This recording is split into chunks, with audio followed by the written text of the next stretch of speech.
You are welcome to my YouTube channel Let's Make Chemistry Simple। आज हम करने वाले हैं क्लास 11th का topic that is first chapter of chemistry, some basic concepts of chemistry. Chapter start करने से पहले हमें कुछ केमिस्ट्री के बारे में इंफॉर्मेशन पता होनी चाहिए, क्योंकि आप 10th क्लास से आए हैं तो 10th क्लास तक आपने सिर्फ केमिस्ट्री के बेसिक्स वगैरह कुछ पढ़े हैं, लेकिन डीपली आपने केमिस्ट्री को नहीं पढ़ा है अब तक, और डीपली आप 11th 12th में पढ़ने वाले हैं। 11th 12th में पढ़ने के लिए आपको सबसे पहले कुछ टर्म्स हैं, कुछ डेफिनेशंस हैं हमारे पास, और आई कैन से केमिस्ट्री की डेफिनेशन है और उसके कुछ पार्ट्स की डेफिनेशन है, उसके बारे में कंप्लीट नॉलेज होनी चाहिए। और केमिस्ट्री के पता होने से पहले भी हमें ये पता होना चाहिए कि साइंस क्या होती है, क्योंकि साइंस की ही तो ब्रांच है केमिस्ट्री। सो सबसे पहले लेके चलते हैं science. So what is science? So students, हम क्या डिस्कस कर रहे थे कि सबसे पहले हमें साइंस की डेफिनेशन पता होनी चाहिए। साइंस क्या हो जाएगी? साइंस स्टडी हो जाएगी नेचर की। हम क्या ऑब्जर्व करते हैं नेचर में, क्या इन्वेस्टिगेशन करते हैं, क्या आइडेंटिफिकेशन और जितनी भी फुल स्टडी हम करते हैं नेचर की, वो सब आती हैं साइंस के अंदर। तो साइंस की डेफिनेशन क्या हो जाएगी? Science is defined as the observation, identification, description, experimental investigation and theoretical explanation of natural phenomena। Natural phenomenon की स्टडी करने को ही हम बोलते हैं साइंस। और आई कैन से नेचुरल फेनोमेनन्स की जो हम स्टडी करते हैं एक्सपेरिमेंटल एंड थ्योरेटिकल, उनके कॉम्बिनेशन को हम बोलते हैं साइंस। तो हमने साइंस पढ़ लिया। अब आपको ये तो पता होगा साइंस के 3 पार्ट्स होते हैं, फिजिक्स, केमिस्ट्री एंड बायो। अब हम पढ़ने वाले हैं केमिस्ट्री। सो केमिस्ट्री की डेफिनेशन क्या हो जाएगी, केमिस्ट्री क्या होती है? अब देखते हैं केमिस्ट्री की डेफिनेशन। सो स्टूडेंट्स, हम बात कर रहे थे केमिस्ट्री की डेफिनेशन के बारे में। सो केमिस्ट्री की डेफिनेशन क्या हो जाएगी हमारे पास? It is the branch of science. ये साइंस की ब्रांच है। ये मैं आपको पहले भी बता चुकी हूँ कि साइंस की 3 ब्रांचेज होते हैं, physics, chemistry and bio, which deals with the study of composition, structure and properties of matter. जो केमिस्ट्री है वो कंप्लीट बोलूँ तो, अगर मैं ओवरऑल बोलूँ तो केमिस्ट्री कंपोजिशन, स्ट्रक्चर, प्रॉपर्टीज और व्हाटएवर इट इज, मैटर के बारे में जो भी बातें हम पढ़ेंगे, उसकी कंपोजिशन, उसकी स्ट्रक्चर के बारे में, उसकी प्रॉपर्टीज के बारे में, वो सब केमिस्ट्री है। And the changes which the matter undergoes under different conditions. अब डिफरेंट कंडीशंस पे जो जो चेंजेस मैटर के अंदर होते हैं उसको भी हम केमिस्ट्री ही बोल देंगे। And the laws which govern these changes. So chemistry क्या हो जाएगी? केमिस्ट्री के अंदर हम वो सभी चीज़ें पढ़ेंगे जो मैटर से रिलेटेड है। फॉर एग्जांपल उसकी कंपोजिशन, उसका स्ट्रक्चर, उसकी प्रॉपर्टीज़, और उसमें चेंजेस किस किस वजह से होते हैं, और वो कौन से लॉज हैं जो उसको अफेक्ट करते हैं। सो ये हो गई हमारे पास केमिस्ट्री की डेफिनेशन। अब जैसा कि मैंने आपको बताया था कि केमिस्ट्री भी अभी 11th क्लास में तो हम 3 ही पार्ट्स पढ़ने वाले हैं केमिस्ट्री में, लेकिन एक्चुअल में इसके 4 पार्ट्स होते हैं, organic chemistry, inorganic chemistry, physical chemistry and analytical chemistry. So अब देखते हैं केमिस्ट्री के इन चारों पार्ट्स के बारे में। सो स्टूडेंट, जैसा कि हम बात कर रहे थे केमिस्ट्री के पार्ट्स के बारे में, तो उसका फर्स्ट पार्ट है ऑर्गेनिक केमिस्ट्री। ऑर्गेनिक केमिस्ट्री क्या हो जाएगा? ऑर्गेनिक केमिस्ट्री अगर नॉर्मली या फिर मैं सिंपल डेफिनेशन आपको दूँ तो study of hydrocarbons. Study of hydrocarbons. अब हाइड्रोकार्बन्स क्या होते हैं? कार्बन और हाइड्रोजन से मिलके जो कंपाउंड बनते हैं हमारे पास, उनको हम हाइड्रोकार्बन्स बोलते हैं। हाइड्रोकार्बन्स यहाँ पे मैंने लिख भी रखा है, देखिए, hydro means H and carbons means C। तो ये हो गए hydrocarbons. Hydrocarbons and it's derivatives. तो डेरिवेटिव्स का एग्जाम्पल देखिए, C2H5, C2H6। तो ये हमारे पास एक हो गई, ये हमारे पास एक हाइड्रोकार्बन हो गया जिसका नाम है इथेन।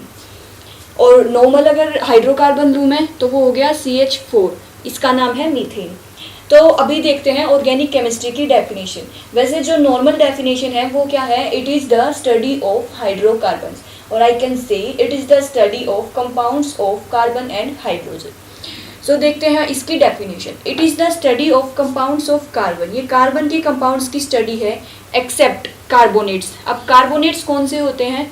CO3 2 नेगेटिव, ये होते हैं carbonates. Bicarbonate HCO3 uni negative, ये होते हैं बाइकार्बोनेट्स। एंड साइनाइड्स, साइनाइड्स होते हैं CN यूनी नेगेटिव। सो इनकी स्टडी को छोड़ के हम बाकी जितने भी कार्बन के कंपाउंड्स हैं हमारे पास, उन सब की स्टडी करेंगे किसके साथ? हाइड्रोजन के साथ। Basically it is the study of hydrocarbons. Basically ये किसकी स्टडी है? हाइड्रोकार्बन्स की, और आई कैन से compounds of carbon and hydrogen की, एंड इट्स डेरिवेटिव और उसके डेरिवेटिव्स। तो डेरिवेटिव्स का एग्जांपल मैंने आपको यहाँ पे दे दिया है, जैसे CH4 हो गया, C2H6 हो गया, C3H8 हो गया, एंड सो ऑन। फिर हमारे पास आती है इनऑर्गेनिक केमिस्ट्री। अब इनऑर्गेनिक केमिस्ट्री क्या हो जाएगी? ऑर्गेनिक केमिस्ट्री में हमने कार्बन और हाइड्रोजन के कंपाउंड्स की स्टडी की थी, उसके अलावा जितने भी कंपाउंड्स एलिमेंट्स हमारे पास बचते हैं उन सब की स्टडी हम करते हैं इनऑर्गेनिक केमिस्ट्री में। और आई कैन से पीरियोडिक टेबल जो है हमारे पास, उसकी स्टडी भी हम इनऑर्गेनिक केमिस्ट्री में ही करते हैं। जैसे हमारे पास अल्कली मेटल्स हैं, अल्कलाइन अर्थ मेटल्स हैं, हेलोजन फैमिली है, कार्बन फैमिली है, इन सब की स्टडी हम करते हैं इनऑर्गेनिक केमिस्ट्री में। तो अब इनऑर्गेनिक केमिस्ट्री की डेफिनेशन देख लेते हैं। It is the study of all non elements.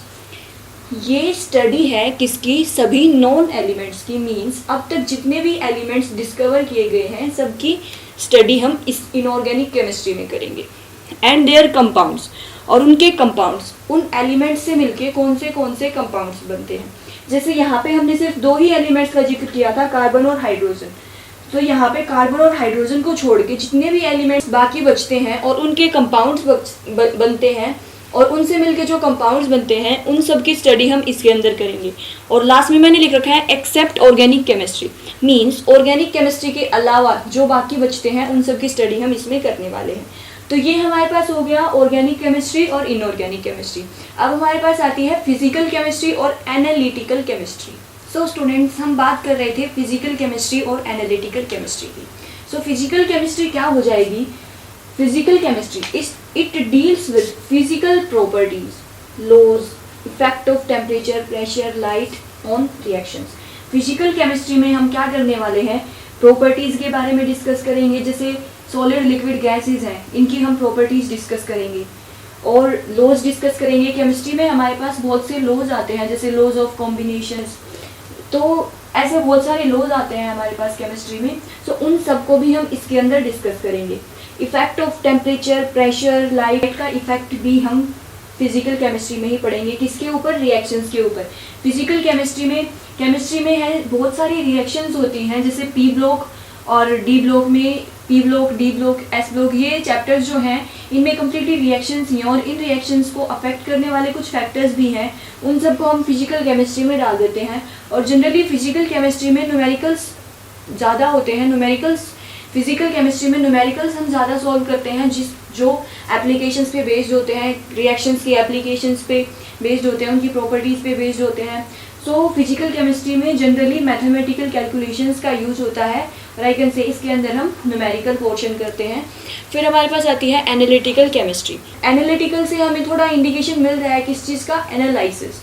Means कोई चीज़ हम एनालाइज करते हैं, ऑब्जर्व करते हैं। सो एनालिटिकल केमिस्ट्री क्या हो जाएगी? It deals with quantitative. Quantitative means quantity से रिलेटेड है। जैसे हम पानी लेते हैं तो उसकी कितनी क्वांटिटी ली है हमने, 1 लीटर, 2 लीटर, कितनी क्वांटिटी ली है हमने, वो हो गया क्वांटिटेटिव।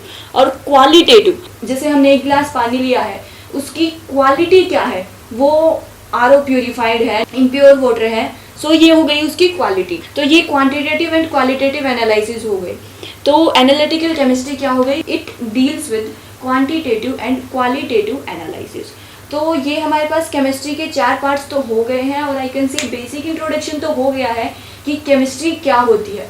अब हमारे पास जो ये some basic concepts of chemistry हमारा चैप्टर है, इसमें कुछ इंपॉर्टेंट टर्म्स यूज़ होने वाली हैं हमारे पास, जिनका पता होना हमें ज़रूरी है। तो अब वो इम्पोर्टेंट टर्म्स लेके चलते हैं कि वो इम्पोर्टेंट टर्म्स क्या क्या है।